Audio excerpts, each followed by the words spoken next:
Well, I very often start my lectures by greeting the audience with the sound they would hear if they came with me to Gombe National Park or one of the other forests where chimpanzees live, or even in a zoo. In the morning, you hear this wonderful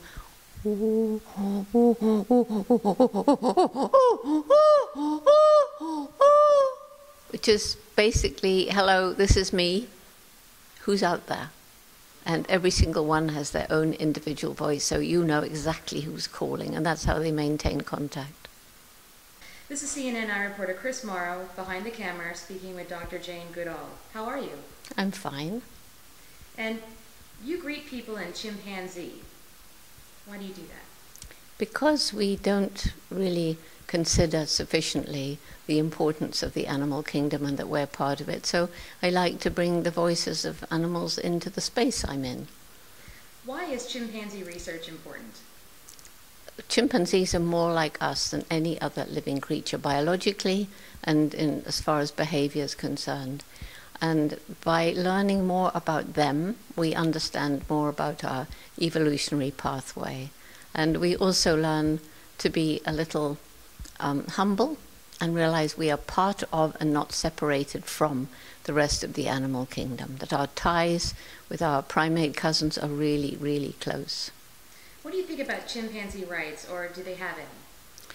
Well, probably chimpanzees have rights if humans have rights, but although it's fine to be lobbying for animal rights, personally I prefer to really work hard for people taking up their responsibilities as citizens of this planet, realizing that it's not just humans, but also all the other animals who share the planet with us. What do we still have to learn about chimpanzees? Oh, so much. I mean, as much about chimps as we do about people, and we're still learning new things after 53 years just in Gombe National Park, because everyone has his own or her own distinct personality, because they can live to be more than 60 years old, because the effects of early experience mixed with genetics, we still have to unravel a great deal about why some individuals behave the way they do, like people.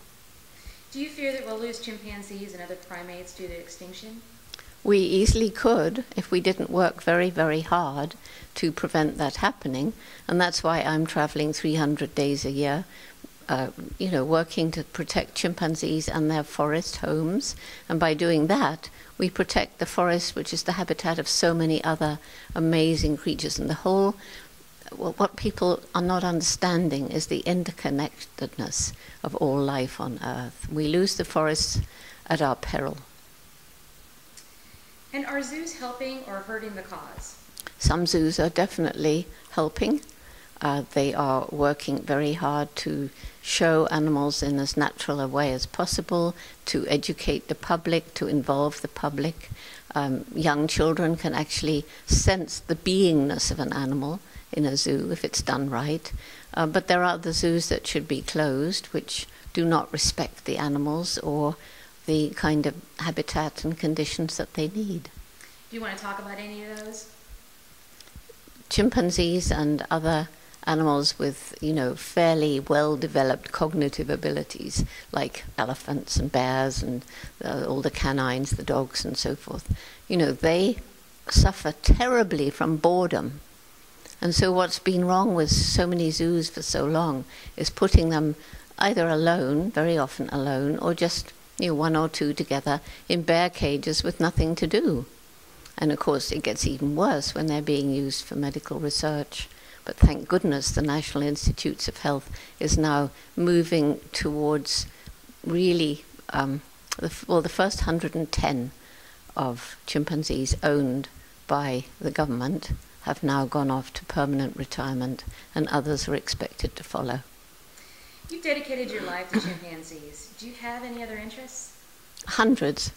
I couldn't list them all. I mean, all animals. It's not just chimpanzees, it's just that they were the ones that were offered to me at the beginning, and we're still learning about them, so my team is still studying them.